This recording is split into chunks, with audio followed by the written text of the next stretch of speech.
It started with a noise, faint, mechanical, and always after midnight, clicking, precise, repeating. Neighbors blamed the pipes, until one of them realized the sounds weren't random. They were coded, and they weren't coming from inside the walls, but from beneath the floorboards. What they uncovered wasn't a pest problem. It was a Soviet spy living right next door. The clicking always started after midnight, short, precise bursts, 7 seconds, then silence. 30 minutes later, again. At first, Herr Kessler thought it was the radiator, or maybe rats in the walls. But when he started timing the intervals, down to the second, he knew it wasn't random. Something, or someone, was sending a signal, and it wasn't meant for anyone on this side of the wall. Kessler, a 68-year-old janitor with a bad hip and a quiet life, began logging the sounds. He made a chart, set an alarm, counted clicks in the dark.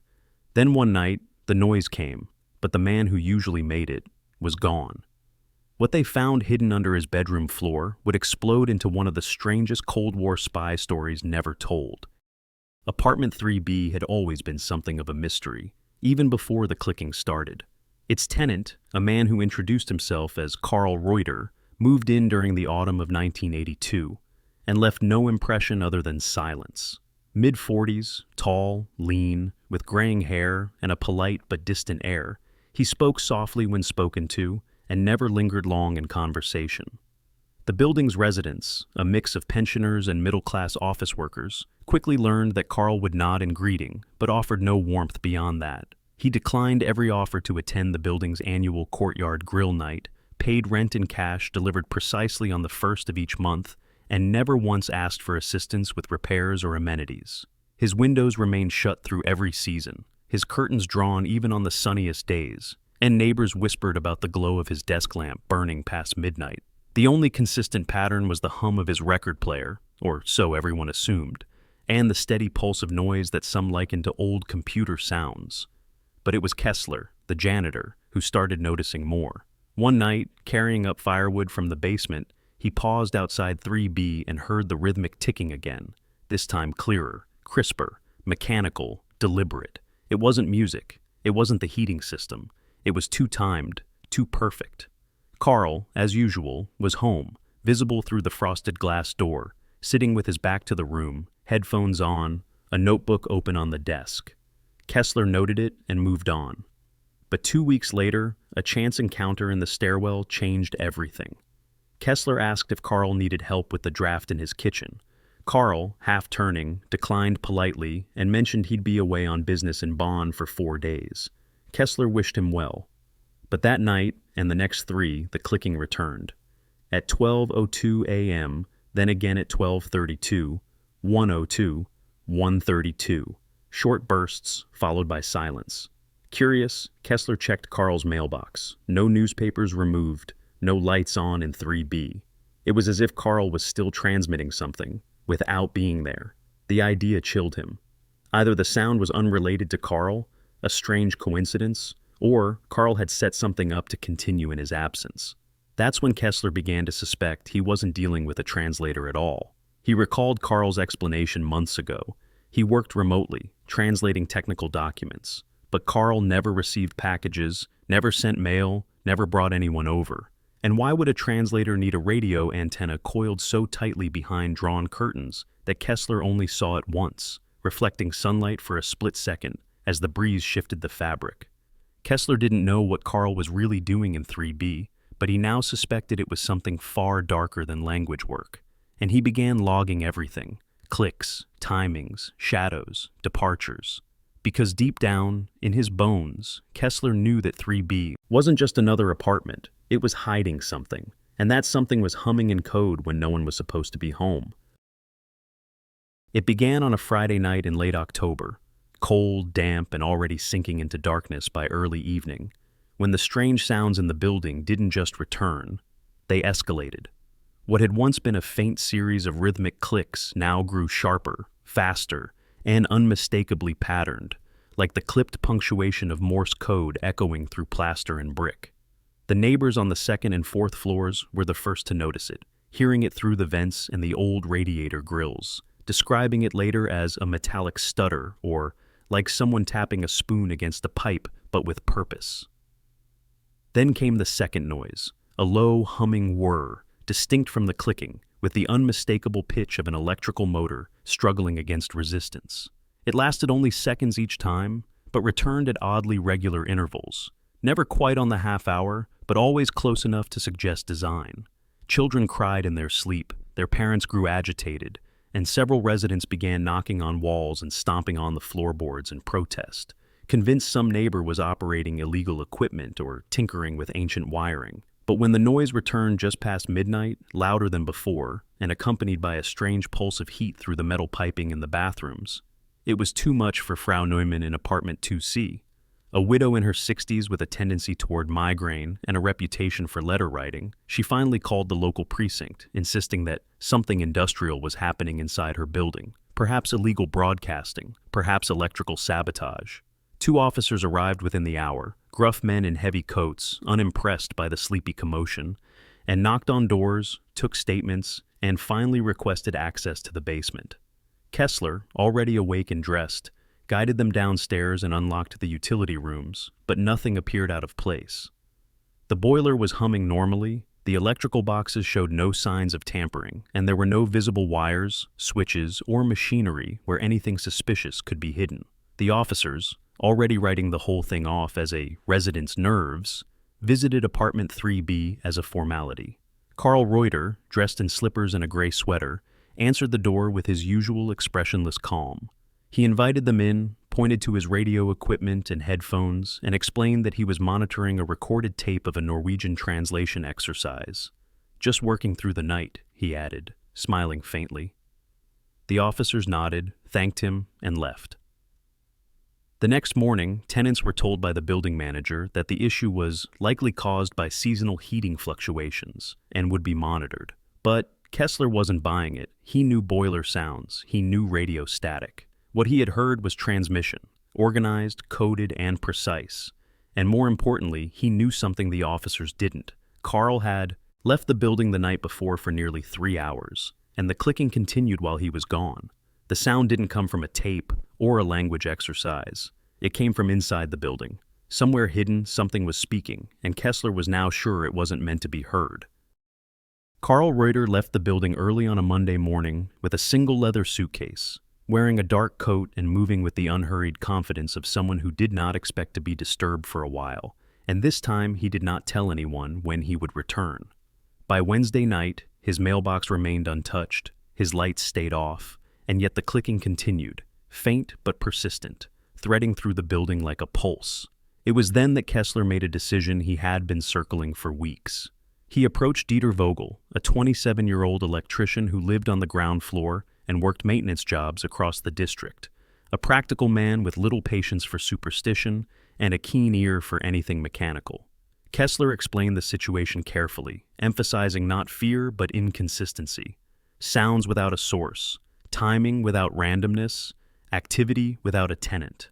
Dieter listened, skeptical at first, until the two stood together in the stairwell just after midnight and heard it themselves. 3 sharp bursts, a pause, then another cluster, followed by a low electrical whine that vibrated faintly through the handrail.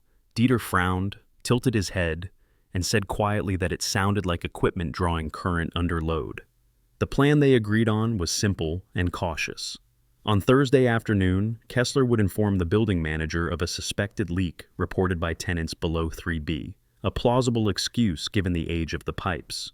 With permission to inspect, Kessler used his master key, and Dieter accompanied him carrying a toolbox to sell the story. The door to 3B opened without resistance, releasing a stale metallic smell mixed with something faintly acidic. Inside, the apartment was unnervingly orderly. No personal photos, no clutter. A bed made tight as a military cot. A desk cleared except for a notebook, filled with neat, undecipherable symbols and numbers. Dieter immediately noticed the wiring. Thin cables ran along the baseboards, painted the same color as the wall, disappearing behind furniture and re-emerging at odd angles, far too deliberate to be standard electrical work.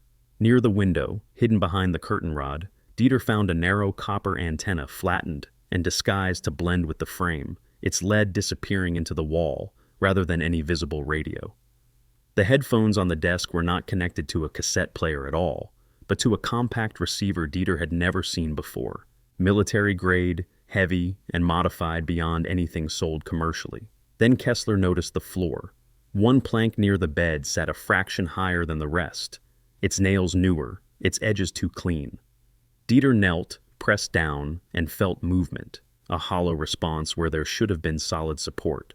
Using a flat tool, he pried gently, lifting the board just enough to confirm it. The floor had been cut and reinstalled. Beneath it lay darkness, depth, and the unmistakable sense of something hidden, deliberately, not hastily. Neither man spoke for several seconds. This was no eccentric hobbyist, no translator with insomnia. Whatever Karl Reuter was doing in apartment 3B involved concealment, transmission, and planning. Kessler slowly replaced the plank, his hands shaking despite himself, while Dieter quietly closed the curtain, stunned and unplugged nothing. Disturbed nothing. As they locked the door behind them, both men understood they had crossed a line from suspicion into certainty, and whatever was hidden under that floor was far bigger than a noise complaint. The next morning, while the tenants of the building went about their routines, unaware of the quiet tremor of discovery that had shaken two of their neighbors, Kessler and Dieter reconvened in the janitor's utility room, far from curious ears. They had agreed not to speak inside 3B again, not until they knew exactly what they were dealing with. Kessler had retrieved a short crowbar from the maintenance supplies, and Dieter brought a heavy flashlight, electrical gloves, and a lead tester just in case. With Karl Reuter still absent, and the hallway quiet, they unlocked the door to 3B once more. The apartment had the same stale stillness as before, a space not lived in so much as operated, maintained like a station or an outpost rather than a home. Moving swiftly, they went to the plank beneath the bed, marked by that subtle misalignment only a meticulous eye like Kessler's could have caught, and this time pried it free completely. Underneath, they found not a hollow crevice or loose support beam, but a deliberately crafted recess carved between the joists, perfectly square, perfectly dry. Sitting within the space was a box, canvas-wrapped, rubber-sealed, and surprisingly compact. Dieter grunted as he lifted it. It was dense, heavier than it looked, with the weight of metal and mystery. He laid it on the bed carefully, and the two men hesitated for a moment, almost in reverence, before peeling back the canvas. Beneath the wrapping was a matte black gaze, metal, secured with clips that snapped open with a slight hiss. When they opened the lid, they found the contents arranged with surgical precision. 2 vacuum tubes cradled in foam, copper coils wound tightly and soldered to an internal board, a bundle of resistors and capacitors, many of them stenciled with serial numbers that Dieter muttered were not civilian, definitely military, and most striking of all, a folded manual bearing a red wax seal and a cover printed entirely in Cyrillic script. Dieter whistled softly. Even without translation, the diagrams inside told a clear story. Schematics for radio transmission, frequency modulation, encryption toggles. It was a field manual, likely for Soviet military operatives trained to operate covert radio beacons or dead-drop signal boxes. Kessler's hands trembled as he turned a page and saw a map outline. Central Europe, with grid marks drawn in faint pencil. "This isn't just surveillance," he said, voice low and tight. "This is espionage." For a long moment they stood in silence, the weight of the Cold War no longer distant, no longer abstract. It was here, under their feet, in the floorboards of a suburban apartment building in West Germany. They wrapped the contents again, resealed the box, and returned it to the hidden space, careful to leave no trace. As Kessler replaced the plank, sweat beading at his brow, he whispered that this wasn't a job for janitors or electricians anymore. This was war, and someone had just found its whispering voice beneath their bedroom floor. Dieter didn't sleep that night, and neither did Kessler. By morning, the weight of what they had discovered felt heavier than the canvas-wrapped box itself, and the idea of keeping such knowledge to themselves became unbearable, even dangerous. Dieter, though younger and far more accustomed to the humming of machines than the shadows of politics, recognized enough about the hardware they'd seen to know one thing with certainty. This wasn't just old Soviet junk. It was operational, recent, and in expert hands. He made the call just after sunrise, dialing a contact of his older brother's, an internal affairs officer who had once worked alongside technicians from the Bundesnachrichtendienst, the BND, West Germany's Federal Intelligence Service. He didn't elaborate much on the phone, only said the words foreign equipment, possible illegal transmission, and Soviet markings. Within 2 hours, an unmarked black sedan pulled up outside the building. 2 men in dark civilian clothes emerged, flashed credentials to Kessler and Dieter, and requested access to apartment 3B. Kessler's keys shook in his hand as he opened the door again. The men entered briskly, asked for a brief verbal report, and then locked the door behind them. Within an hour, more agents arrived, this time in a nondescript white van, which backed into the alley behind the building. By dusk, the courtyard had been discreetly cordoned off with maintenance tape under the guise of gas line inspection. Tenants were told that the entire building would need to be temporarily evacuated due to a potential leak detected in the upper units, and hotel vouchers were provided with quiet efficiency. Some residents grumbled, others simply obeyed. Only Kessler and Dieter understood the full gravity of the evacuation. By 9 p.m., the interior of apartment 3B had been transformed. The bed, desk, and personal items were carefully moved and cataloged. The floorboards were lifted, not just in the bedroom, but in every room, with portable lighting units casting sterile white light onto the dark joists below. Latex-gloved specialists in plain clothes moved methodically, dusting for prints, scanning for fibers, using handheld spectrum analyzers to detect frequency residues. The canvas box had been opened in a sealed containment bag, and the manual, written in technical Russian with notations in pencil, was already being photographed, translated, and relayed to a secure field office in Munich. Even the wiring along the baseboards was stripped and removed, carefully labeled and bundled for forensic tracing. Everything Karl Reuter had touched, soldered, hidden, or transmitted was now under scrutiny. The BND made no announcements, issued no statements, and left no evidence that they had ever been there, except for the lingering smell of nitrile gloves and the faint scuff marks on the hallway floor. From the outside, the building still looked perfectly ordinary, but something fundamental had shifted within its walls.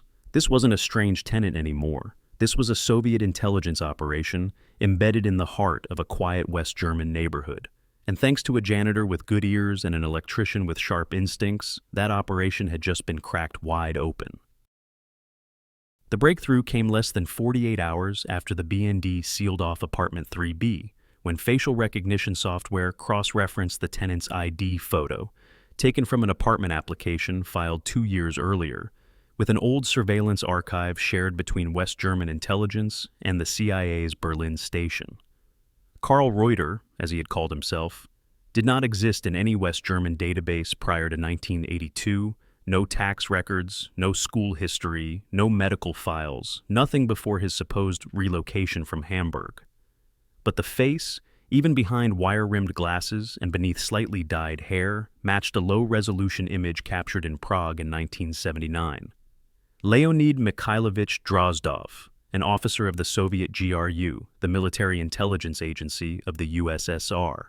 Drozdov had been on a short list of suspected illegals, deep-cover operatives who lived without official ties to the Soviet state, blending seamlessly into Western societies, embedded not as diplomats or tourists, but as neighbors, colleagues, even friends. According to declassified notes from a joint counterintelligence memo between NATO allies, Drozdov had completed extensive language and cultural training in Leningrad before disappearing somewhere in East Germany around 1980. Now, after years of silence, he had surfaced in the least likely of places, beneath the floorboards of a dull apartment in a West German suburb, transmitting bursts of encrypted data via shortwave radio while smiling politely at his neighbors and pretending to be a translator. What stunned the analysts wasn't just the revelation of his identity, but the audacity of the operation. For months, both the CIA and the BND had been triangulating brief, untraceable radio signals broadcasting at odd hours, suspected dead drops of intelligence data, but the signal's origin had been elusive. It flickered to life in short pulses, avoided known broadcast windows, and often vanished mid-transmission. Analysts suspected a mobile source, a van, a suitcase unit, a forest relay. None of them guessed it would come from a stationary object transmitting from a fixed antenna, so subtle it had blended into a curtain rod. The intelligence world had underestimated Drozdov's placement, and the implications were chilling. If such a high-value Soviet agent could go unnoticed for 2 years inside a NATO-aligned country, who else might be hidden in plain sight? And what exactly had Drozdov sent across the airwaves before his signal was interrupted? The decrypted fragments recovered from his equipment suggested reports on troop movements, telecommunications schematics, and even coded references to infrastructure targets, terminology that hinted at sabotage rather than simple observation. His cover was gone, but Drozdov himself was not yet caught. The night before the raid, according to traffic camera footage pulled from a toll booth outside Wiesbaden, a man matching Drozdov's appearance had boarded a long-distance bus, headed toward Frankfurt. From there, he vanished. No credit cards, no train tickets, no witness reports. It was as if he had evaporated into the very architecture of Cold War Europe. But the BND now had his name, his tools, and his blueprint. And the Cold War had found a new battleground, not in Berlin or Moscow, but in the cracks between linoleum and floor joists, where the quiet war whispered in code. The longer investigators stayed inside apartment 3B, the clearer it became that Leonid Drozdov had not been acting alone, and what initially seemed like the lair of a lone operative was, in fact, the local hub of a much wider Soviet intelligence ring embedded deep inside West German infrastructure. As agents sifted through every drawer, false panel, and floor cavity, they began to assemble a mosaic of intelligence activity, stretching far beyond the walls of the building. Hidden beneath a loose ceiling tile in the hallway closet, they discovered a slim leather satchel containing 4 spiral-bound notebooks, each carefully coded and indexed, with dates stretching back nearly 2 years. The codes were complex but methodical, pairing Roman numerals with Greek letters and alternating numeric notations that were quickly determined to represent timestamps and directional references. A BND cryptanalysis unit, working in tandem with CIA linguistic specialists, began to cross-reference the pages against existing NATO activity logs, and within days, the horrifying truth emerged. Drozdov had been reporting on West German military logistics in real time, detailing unit movements, equipment shipments, and internal security protocols. One notebook contained a list of contractor companies operating near NATO's Ramstein air base, complete with internal contact names, some with stars beside them, suggesting active informants. Another mapped out transport routes for military hardware deliveries, including dates and destinations that matched real-world supply lines.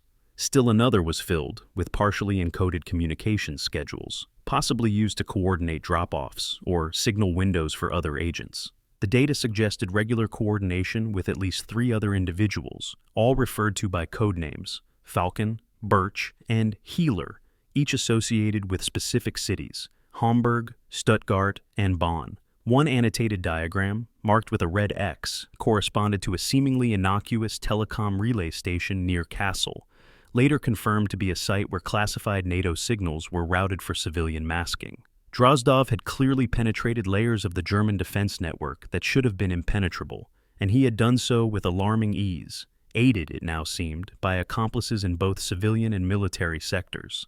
The BND issued silent alerts to multiple government offices, initiating background checks on contractors and federal employees whose names had appeared even indirectly in the notebooks. Simultaneously, field agents began quiet surveillance operations in each of the identified cities, hoping to intercept Drozdov's co-conspirators before the network went dark.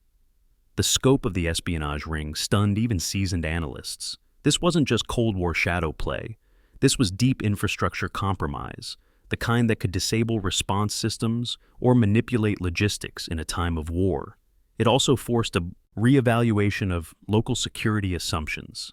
How had Drozdov established such an extensive foothold while operating under the radar of every watch list and agency? In a war fought with secrets and signals, Leonid Drozdov had proven to be more than a spy. He had been a silent architect, building a pipeline of intelligence from the heart of NATO territory directly into Moscow's hands. And now that pipeline had been exposed, inch by inch, by the floorboards of a modest apartment where the war had whispered for years in coded bursts of static.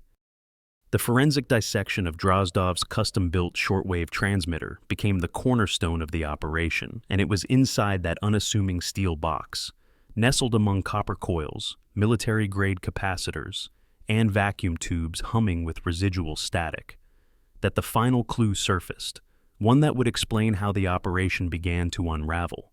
Embedded within the device's signal buffer, a small magnetic memory core designed to retain outgoing bursts, analysts recovered the most recent transmission, encoded in a variation of standard number station cipher but marred by a slight distortion at the tail end. The forensic team, working in a sealed room within the BND's Munich facility, extracted the digital signature and cross-referenced it with their archive of intercepted transmissions.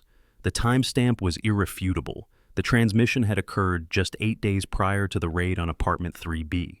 The message itself, once decrypted, read like a standard operations report, but its implications were staggering. It contained precise logistical data on joint American-German missile transport operations. Specifically, the movement schedule of mobile Pershing II units across a corridor between Hesse and Bavaria. It detailed convoy timings, personnel rotations, refueling stops, and even listed which American units were in temporary command of staging zones. More alarmingly, it closed with a directive. Await confirmation from Hamburg Node. Handler Mayer will initiate alternate extraction protocol if contact is compromised. The phrase alternate extraction protocol sent shivers through the analyst team. It meant Drozdov had been preparing for an emergency escape, possibly expecting the network to be disrupted. But this message, with its pinpoint timing and overt reference to a handler based in Hamburg, had done more than transmit critical intelligence. It had betrayed him. What Drozdov didn't know was that for the past 6 months, international intelligence agencies, including the CIA, GCHQ, and the BND, had been quietly coordinating a dragnet of rogue broadcast patterns, following a surge of irregular shortwave activity believed to be the work of Soviet illegals. Drozdov's signal, though short and cloaked in coded redundancy, had been picked up by a NATO monitoring station in Ramstein just moments after it aired, triggering an alert due to the illegal frequency range and its signal strength calibration.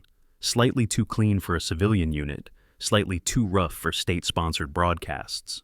That single message, fired off just after midnight from beneath the floorboards of a quiet apartment, had set in motion a cascade of scrutiny. Analysts initially believed it to be a false positive, until comparison of content fragments, matched to classified missile transport data only known to a handful of personnel, confirmed that someone had eyes on NATO's core deterrence logistics. The BND, prompted by that anomaly, began sweeping local areas for possible signal origins, triangulating from relay towers and reception feedback until the quiet epicenter revealed itself at Reuterstrasse 8. Drozdov, through a single encrypted message, had unwittingly blown his own cover. The signal meant for Moscow had bounced too brightly in the dark, and in that moment of electromagnetic betrayal, the Cold War's silence cracked. By the time the BND agent stepped into apartment 3B with latex gloves and secure radio lines, Leonid Drozdov was already gone, vanished as smoothly as he had arrived, slipping from one fabricated identity into another with the ease of a man who had rehearsed escape routes as thoroughly as dead drops. The surveillance teams combed through hours of regional transit footage, starting from the building's vicinity and expanding outward like a spider web, until one grainy camera feed at Frankfurt Hauptbahnhof revealed a match. A tall man, slightly stooped, wearing a charcoal overcoat and carrying a suitcase that appeared nearly identical to the one Drozdov was known to use. The timestamp was haunting. It showed him boarding a night train to Berlin just before 11 o'clock p.m., on the same night that Frau Neumann called the local police about the strange noises. His face, half obscured by a hat brim and caught in low light, was enough for the BND's biometric team to flag it with 86% confidence. It was the best lead they had, and it aligned perfectly with what the CIA suspected, that Drozdov, sensing that his signal had been compromised or perhaps tipped off by an internal failsafe, had activated an exfiltration route through East Berlin, where Soviet agents still had strongholds and diplomatic covers to shield behind. The passport he used, issued under the name Gregor Holtz, had been forged with near-professional precision and had slipped past border agents who had no reason to doubt a middle-aged translator heading east for a family emergency. Once across the border, Drozdov disappeared into a world of shadow assets and closed embassies, beyond the reach of Western law. He was never apprehended, not in Berlin, not in Prague, not even in Moscow, though several defector testimonies years later suggested he had been quietly reassigned under a new identity within the Soviet security infrastructure. But the story didn't end there. While Drozdov slipped away like smoke, the hunt continued for the broader network, and in Belgium, 2 weeks later, it yielded its first catch. A man traveling under the alias Miroslav Landa was arrested in a Brussels hostel after attempting to retrieve a parcel from a monitored drop site. Belgian intelligence had been tipped off by BND analysts who, tracing leads from Drozdov's notebooks, had flagged Landa as a possible courier or regional handler. When taken into custody, the man possessed false credentials, encrypted notebooks, and a burner transmitter of nearly identical design to the one found under the floor in apartment 3B. Under pressure, he admitted to being a Soviet asset, though he refused to give details about his rank or real name. Subsequent cross-referencing with CIA files identified him as MIR, the handler mentioned in Drozdov's last transmission. Though Drozdov had vanished, Mira's capture confirmed the scale and coordination of the ring. He had not worked alone. He had not been a rogue signal. He had been part of a living, breathing intelligence machine, and while his body disappeared into East Berlin, his shadow still hung heavy over West Germany, humming faintly in the static left behind. In the days following the operation, the building at Reuterstrasse 8 returned to its outward normalcy with eerie efficiency. Curtains were drawn back, tenants were allowed to return to their units, and the quiet hum of domestic life resumed, though something invisible and irreversible now hung in the air like static. The residents were each called, one by one, to a discreet meeting held in the back room of a local administrative office, where they were handed formal confidentiality agreements stamped with federal seals, and were told in precise, unwavering language that the events they had witnessed were considered matters of national security. No names were provided, no explanations offered. They were warned that discussing the incident, even in the most casual of terms, could result in criminal charges. Most of the tenants didn't ask questions. They simply nodded, signed, and left with the weight of something unspeakable pressing down on their shoulders. The apartment itself, Unit 3B, was gutted within 48 hours. All contents were removed under tarped boxes and military escort. The floorboards were stripped, walls replastered, and the radio equipment dismantled so thoroughly that not even a screw remained. When it was eventually relisted for rent 6 months later, it was rebranded as Unit 3C, the number altered to avoid recognition, and the original key records were destroyed. The new tenant, a young chemistry student from Mainz, never knew what had once lived in the bones of her modest new home. As for Kessler, he returned to his rounds as janitor, clearing gutters, fixing doors, replacing light bulbs. But those who knew him best noticed a quiet change. He no longer hummed while sweeping. He stared too long at ceiling corners. And he stopped attending the building's summer courtyard gatherings altogether. 1 week after the raid, he received a thick manila envelope in the mail. Inside was a single-typed letter from the Bundesnachrichtendienst, thanking him for his vigilance and discretion, along with a note that a small service stipend had been deposited anonymously into his pension account. There was no medal, no plaque, not even a code name, just a signature that wasn't a signature, typed in block letters beneath the words, Section Z. He never told anyone about the letter, not even Dieter, who had since taken a job outside the city and stopped returning his calls. In the years that followed, neighbors sometimes recalled the strange week when they were all sent to hotels for gas maintenance, and occasionally whispers resurfaced during late-night drinks or behind closed doors. But those conversations always ended abruptly, as if the very air remembered the warning. And in apartment 3C, long after the plaster dried and the carpet was laid, there remained a single floorboard beneath the bedroom radiator, slightly uneven, a fraction higher than the rest, as if something underneath it still pressed upward from the deep silence. Most people didn't notice, but Kessler did. Every time he walked past that door, keys jangling softly, he looked at that floor as if listening again for something that had once clicked in the dark and then vanished without a sound.